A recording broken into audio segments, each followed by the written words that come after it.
నమస్తే ఫ్రెండ్. ఒక పాస్టర్కి ఎంత పెద్ద సైకో ఎక్కిందంటే, సో ఫ్రెండ్ మీరు ఈరోజు నేను చూపించబోతుండా. ఇలాంటి వారు కూడా ప్రపంచంలో ఉంటారా అని మీరు అనుకుంటారు. చూడండి ఫ్రెండ్.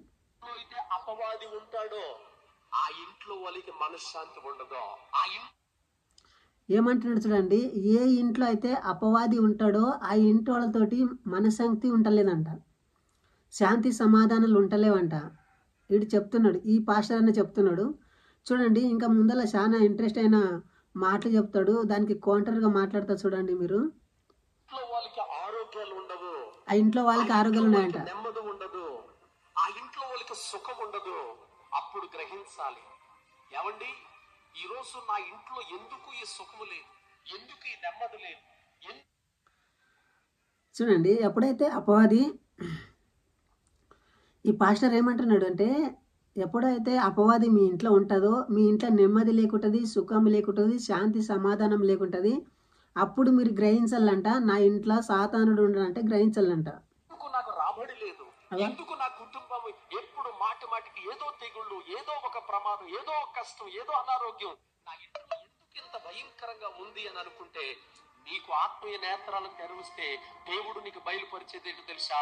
అపవాది నీ కుటుంబంలోని తిష్ట వేశాడనమాట. మరి వాడిని నీ ఇంట్లో నుంచి పంపించడానికి నీకు బలము సరిపోద్దా? మన బలము సరిపోదు, మన శక్తి సరిపోదు. అలాంటి బలవంతుడైన అపవాదిని మన ఇంట్లో నుంచి పంపించాలంటే బలవంతుడైన యేసు ప్రభువారిని ఇంట్లో అడుగు పెట్టాలా. చూడండి ఏమంటున్నాడు, ఇలాంటి దరిద్రం నీ నుండి పోవాలంటే బలవంతుడైన యేసుక్రీస్తు నీ అడుగులోనికి అడుగు పెట్టాలి అని అంటున్నాడు.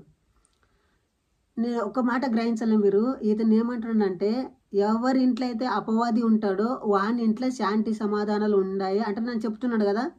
సో ఇతని ఇంట్లోనే ఒక పెద్ద విషాదమైన విషయం జరిగింది. ఇద్దరు కొడుకులు ఉండారు ఇతనికి. పాపము ఈదడానికి గోదావరి నదికి వెళ్ళారు. ఆ గోదావరి నదికి వెళ్ళి అక్కడిని మునిగి చచ్చారు. ఇద్దరు కొడుకులు ఒకేసారి చచ్చారు. మరి ఈయన దేవుడు ఏమి కాపాడాడు? ఇతను చెప్తున్నాడు కదా, ఏమైతే ప్రీచింగ్ చేస్తున్నాడు కదా, మరి ఏం కాపాడాడు? ఇప్పుడు ఇతరుల కుటుంబంలో శాంతి సమాధానం లేకుంటే మీ ఇంట్లో సైతాన్ ఉండదని చెప్తున్నాడు కదా, మరి ఇతని ఇంట్లో ఏం సైతాన్ ఉండదు? వెనకటికి ఒక సామెత ఉండదు, ఇంట్లో దొంగని పెట్టుకొని ఊరాల్లో ఎత్తుకినదంట, దొంగ ఏడున్నాడు అంట అని. దొంగ తన ఇంట్లోనే ఉన్నదంట. సో అట్లనే ఇతను ఏం చేసిండంటే, తన ఒక కుమారులు చనిపోతే కూడా తన కుమారుల విషయం ఏం చెప్తున్నాడంటే, ఆయన నా కొడుకులని అమెరికా అంటే ఏమంటున్నాడంటే, నా కొడుకులని పరలోకానికి తోలిచ్చిన హాస్టల్కి నా దేవుని దగ్గర చదువుతున్నారని అంటాడు. ఇంతకంటే పెద్ద ట్రాన్స్ ఇంకేమన్నా ఉంటుందే?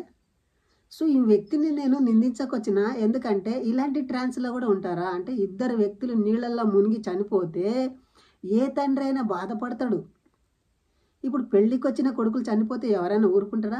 కానీ ఇతని మాత్రం ఏమంటాడనంటే, నా కొడుకులు సావలేదు, ఇంకా దేవుని దగ్గర ఉండడు అంటే నీకు ఏమి రక్షణ కలుస్తున్నది? దేవుడు నీకు ఏమి రక్షణ కల్పిస్తున్నాడు? నీ కుటుంబంలో కూడా అంత దరిద్రం నీ కుటుంబంలో పెట్టుకొని, ఏ కుటుంబంలో అయితే దరిద్రత ఉండదో ఆ ఇంట్లో సైతాను అంటే నువ్వు ఎట్లా చెప్తున్నావు?